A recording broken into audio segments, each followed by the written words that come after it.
squared the whole distance.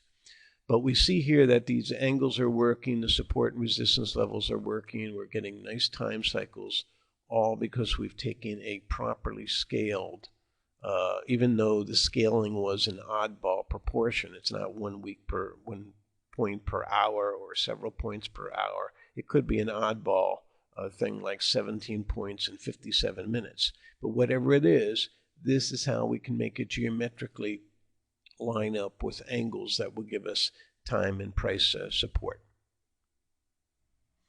Let's now look at a chart and just go through my thought process of what I'm thinking about when I first see a chart. We'll examine some of the features and what you should be thinking about.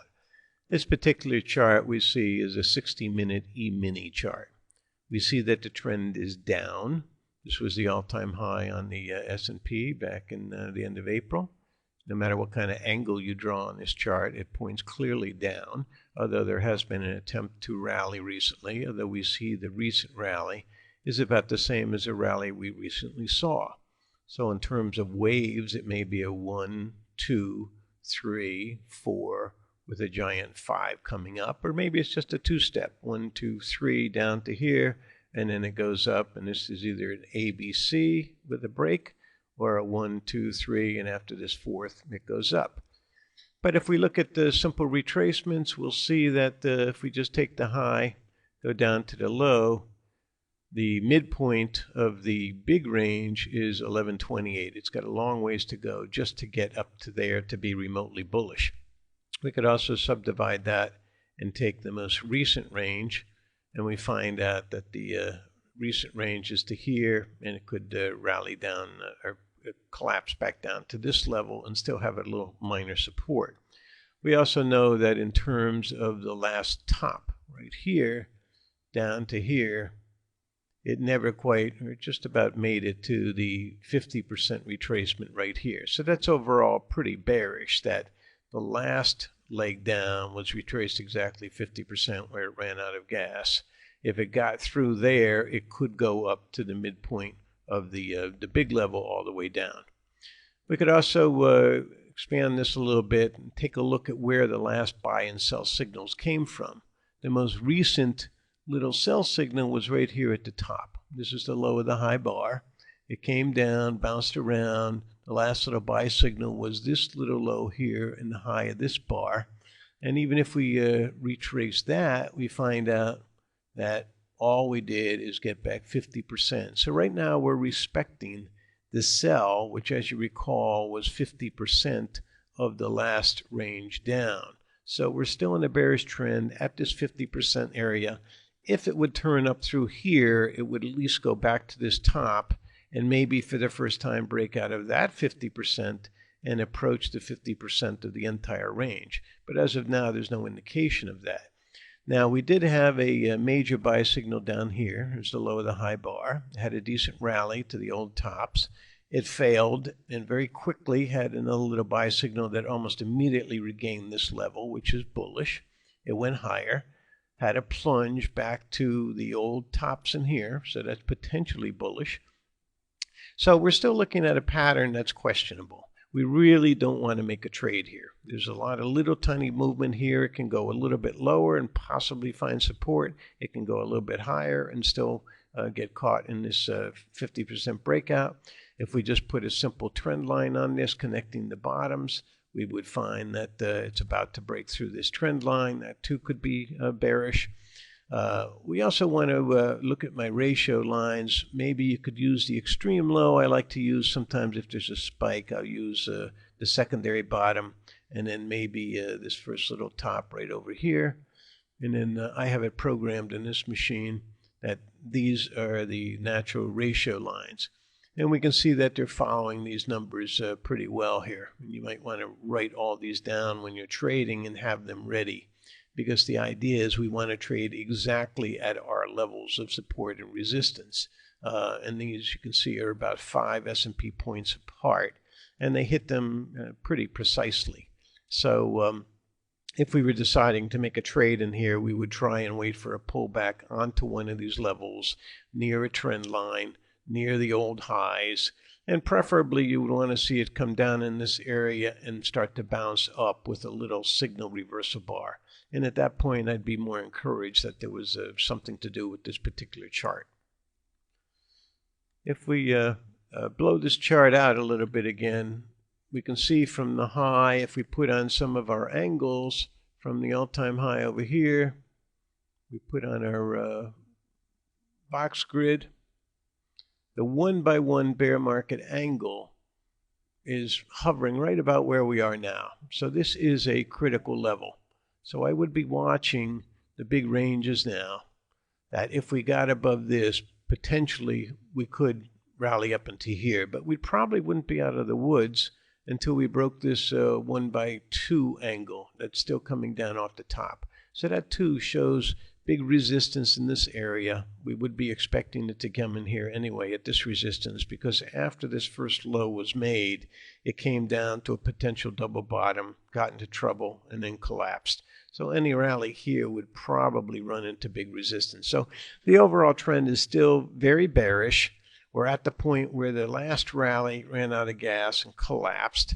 If this one doesn't, it would mean we've seen something now that we have not seen before in the entire decline. That would be much more strength if it went up through. So our strategy would be, if we start turning up out of this pattern above this angle, maybe at that point we would buy somewhere in here with the stop, looking for it to probe at least the 50% of the last leg down, which is basically back to our top, and getting through that 107, going to 127, or even to our angle here at 113. But knowing all along, it's still a potentially dangerous trade. But if it turns up from here, it would make it into a 5-wave pattern. And then we could look at some of these measured moves also, that the average distance we see, the average distance of these legs, that's one leg there, and one leg here, and maybe the next one too, would get us up into this area for that leg. So that would be some of our objectives if we took this trade. But as of right now, there's not a real good trade setting up as yet. We'll just have to wait further. Let's now look at a daily example of a typical stock we might want to trade. This one is Johnson & Johnson. We look at it. It looks to be in a long-term uptrend, but there is a very dramatic break recently, so the trend may have changed. So let's see if we have any kind of a wave count. Here's like a 1, 2, 3, 4. Maybe there's 5 waves up here. 1, 2, 3, 4, 5. This might be an oddball ABC, but it looks like this wave, whatever it was, ran out of gas. If we actually get a little more perspective, though, we see it's had a major bear market and it's rallied back, and it failed right at the low of the high bar sell signal. Now, good traders, after a while of looking at charts, can convert the charts in their head to different time frames, whether it's 5-minute, 15-minute, 60 daily.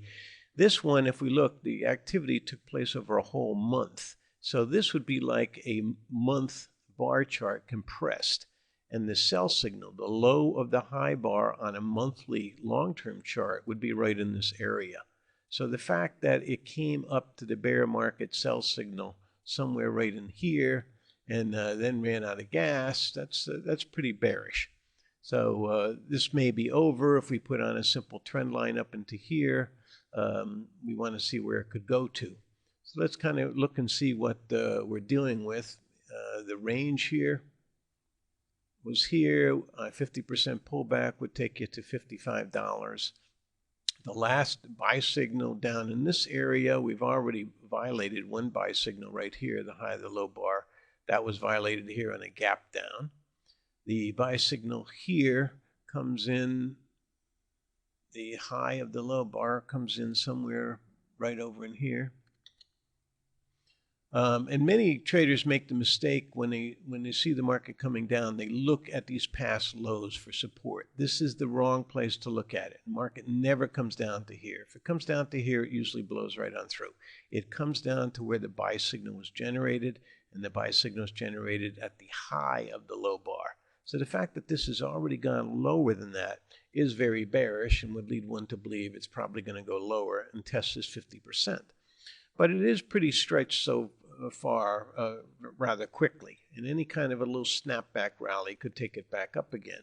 Maybe we want to try some retracement levels to where we are so far that if it was to rally tomorrow or the next day, it could still rally into here, which would be logical because there was a low over here where old lows become future highs. So ideally, we would want to short it on a rally somewhere into here with a little more time, work over the oversold condition, rally back to maybe a trend line coming off the top at resistance, and it would start to form a zigzag, a stair step. If we look at this a little bit and blow it up at the daily bars, keep in mind the trend is down. It may just go down. If we were to short, think in terms of the overlap method. For the next day, we could have a tendency to go to the middle of this bar. So that's about 58.64 or so, and it ties in with a prior low. But just we have to be a little cautious here because if it got up too much higher, the last breakdown here at 60 down to this low at 58 could easily take it back to 59 or so for the midpoint between this last breakdown. But at that point, at the midpoint, you might actually be creating a buy signal, and that you've exceeded the high of this low bar because the current bar is the lowest bar of the move. So knowing that, instead of shorting them right here, I wouldn't buy it, but you might want to hold off for a while because you may get 5 or 6 days up, either back to resistance here, or even if there's a dramatic rally up into this area. So that's one thing to keep in mind. If you short it, while it is a short in a downtrend, if you short it here, do not let it get past the midpoint of the prior day because it is very extended at this point. So it's probably a still questionable pattern, developing downtrend, probably a short on a rally, but not an ideal short at this point. Now here's another chart. It's a daily chart of Google, very popular trading stock. And at first glance, it's been in a very steep trend line channel. And usually at the end of a steep channel, which are very hard to break, they don't just turn into bear markets, you usually get a typical A, B, C. This looks like a perfect A, B, C type of pattern. If we give it just a tiny bit more perspective, though, we see it may be running into trouble. There was a bear market. It's rallied back. It's making a lower top than the original top. And we can see that the first breakdown thrust on the original all-time high, the low was right here, and that's almost exactly where it stopped this trip. So it's possible that this is creating another top. On another way of looking at it, this looks like a mirror image foldback. And if you read my books, you'll see that they often fold back, that this leg up here is similar to this leg here, and this decline here in vertical distance is the same as this decline. And so you could still have one last giant rally on this one right over here and go back to that high again. But regardless of that, let's look at some other things on here. First thing we want to do is maybe throw on some of my natural ratio lines to see if there's any support or resistance here. So we start with our bottom over here, and then we would take the first top, and I have this pre-programmed, so these are the support and resistance levels based on the natural ratio system of this high divided by this low, and then multiplied up, and we find out that it is respecting these numbers, pretty precisely. So we know if it holds 465, it probably will go to 509. If it gets to this 509, 510, it could actually be turning up. Let's see where it stands in terms of angles. Since it did break some kind of an angle going up here, let's see if there's a less steep angle just below it. So we could go down here to our first major pivot, which was a high over here, and put on our little 4x1 grid system. And we find out that our primary angle, the 45-degree adjusted, would come somewhere like this. So in this case, it broke it. Maybe it came in where this gap was, but it's not impossible that it doesn't regain it. Sometimes you can have a breakdown and regain an angle. It's just a little trendline dropout. So this stock would look interesting on strength, particularly on strength through a 509. Now, if we break it down and go down to maybe a smaller time scale, maybe we go to a 30-minute chart, and we take a view here and see what happens on the 30 minutes. The last top was right over here. Maybe we want to get a quick picture